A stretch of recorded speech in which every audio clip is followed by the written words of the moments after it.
What's going on, guys? It's your boy ATF Cobra, and I just got out of work, just got home fresh, didn't even get undressed yet. I just wanted to do a commentary because I'm so excited to bring you guys this gameplay and this commentary with some tips on how to level up. I was thinking this through while I was driving home, my half-hour drive home, and I found some really awesome tips for you guys. Look at that, sweet Jesus.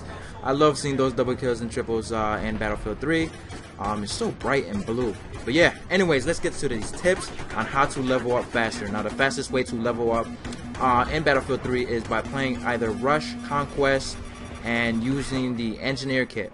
And the reason why I tell you guys to actually use the Engineer Kit, when you can get a lot more, or a little bit more with the Assault Kit, is because of the fact that you can repair vehicles as well. You can repair vehicles, and you have the small that you can destroy vehicles with, so that gives you a hell of an advantage over than just throwing medikits for everybody. And sometimes people don't even need those medikits if you have a good team, but you're always going to need to destroy something if you're playing Rush or if you're playing something else. And you know, look at this guy, he bumped into me, so I couldn't escape from the grenade, but whatever.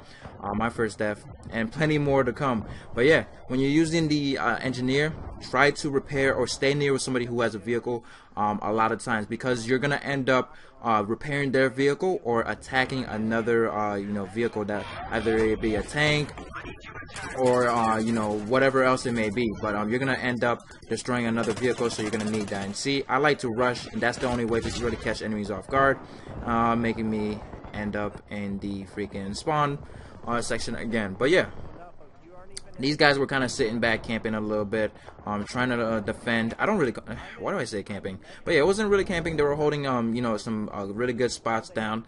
But yeah, I was definitely trying to actually pin them down and push them back. But this video can be used for my leveling up tips, because the way I spawn in positions where my enemy is almost next to my team, and that's why I die again, because it gives me an opportunity to actually help them rush that objective.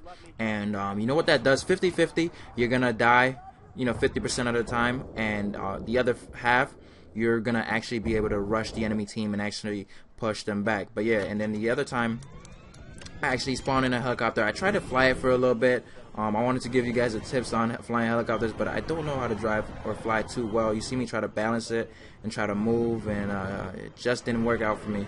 But yeah, see, I like to stay in vehicles, and that's what helped me level up real fast. I'm level 1, almost a level 2 colonel, and I've been playing, what, 37 hours? So I put 37 hours into Battlefield, and I'm a level 1.5 colonel. And basically, that's not too bad.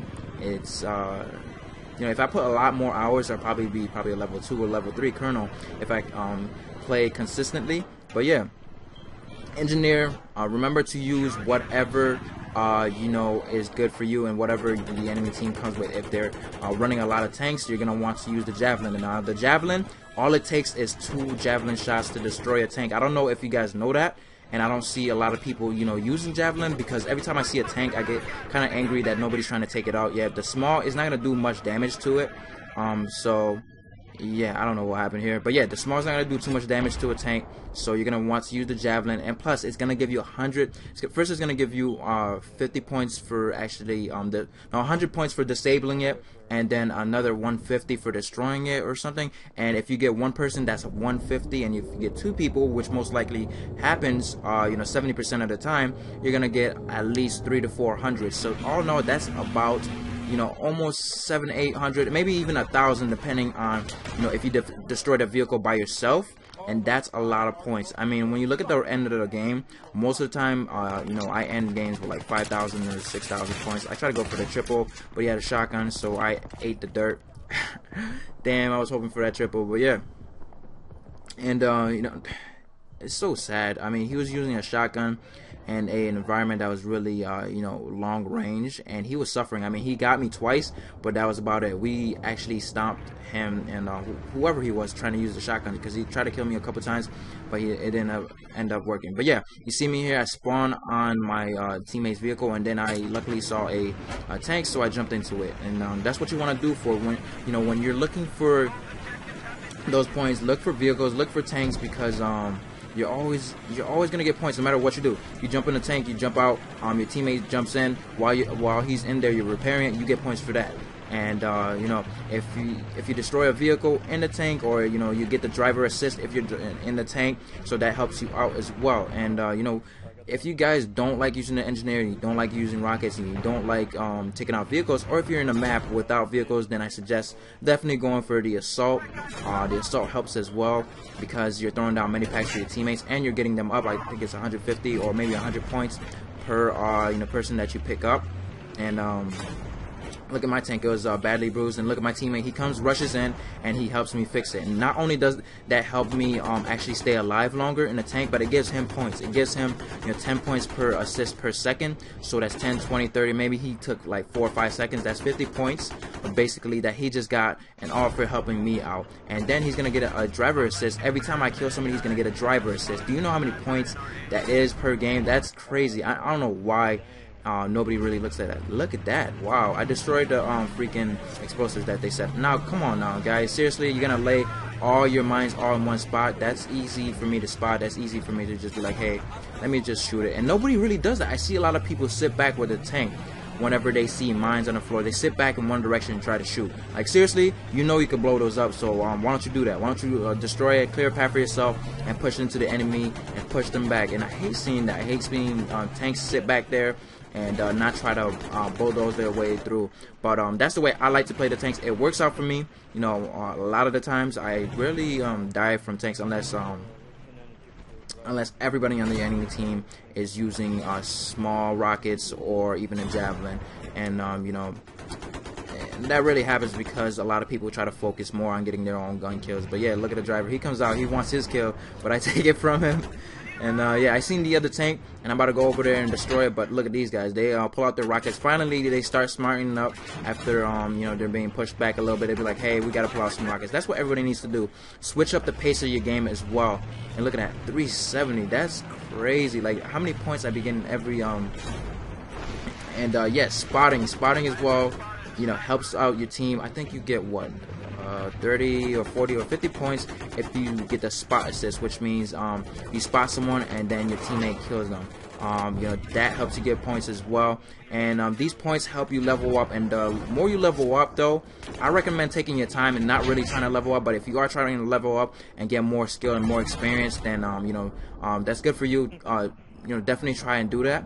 But the more you level up, the faster you level up, the more games that Battlefield 3 is going to put you in with higher players, with higher end players, with players with more skill. That means, you know, if you like having fun destroying noobs, you're going to be put up in a bigger challenge. I mean, the last couple of days, actually, or yesterday, I was trying to jump in a game, and I had a party with me. I forgot who they were. I don't remember who they were. I add so many people, I forget who they are, and I added them, and I joined a game, and it put me in a room with them with noobs and the other team, the enemy team. There were mostly colonels. I mean, I think 1 or 2 people were at least 45, and the rest were all colonels, level 26, level 25. And I'm like, that's kind of strange. And we got beaten down, we got beaten to a pulp, and pushed back into our spawn. And then the next game was the same thing. It was just colonels, and I left the lobby. I left the lobby for a reason, because the teammates that I had on my team, they weren't high level, so I wasn't gonna put them up with that challenge. But the next game was the same thing, colonels again, and I was like, what's going on? And I left their party. I decided to start my own party and invited them in, and it was kind of the same thing, high level guys, and you know, we were all low level. So the more you level up, the more of a challenge it becomes, because you're gonna get into rooms with better players and better people that are gonna be able to hold their own. And I hope you guys enjoy these tips. There's more to come, actually, and other tips for playing support. You can play support pretty well, throwing down ammunition for your teammates, but you know, if you're not doing that, if you're not throwing ammo boxes in random spots, you're not helping your team and you're not helping yourself. Because everybody, if somebody's on your team and they're running out of ammo, like myself, I tend to run out of ammo a lot, and I sometimes stare angrily at the support guys that don't drop ammo, and you know, it kind of frustrates me, but I just learn to play the game, or just trying to enjoy myself in the game, you know, as much as I can. But yeah, definitely try to actually, you know, if you're playing support and you're trying to level up faster, throw out ammo packs. And actually, what else are you gonna want to do with support? I think that's about it. That's all you can really do with the support, and actually to get some points. And it's one of those classes I, you know, mostly tend to avoid because the light machine guns I don't like at all, except for the M27IR. It's probably the best light machine gun. To me, it feels like an assault rifle, but it's a pretty good gun, and that's the only thing I like to use. But I don't try to play with the support as much. But a sniper recon kit, if you're trying to level up with that, what you're gonna do or want to do is actually lay down your squad beacon so everybody can spawn on that, excuse me, and that's 20 points per person that spawns on you or spawns on the squad beacon, and that really helps you out, get your points and stuff like that. And also, when you're recon, try to use the soul flam too, because it does actually help your you know, your jet guys win the match as well. But hopefully you guys enjoy these tips, and there's more to come. This has been your boy ATF Cobra. Peace.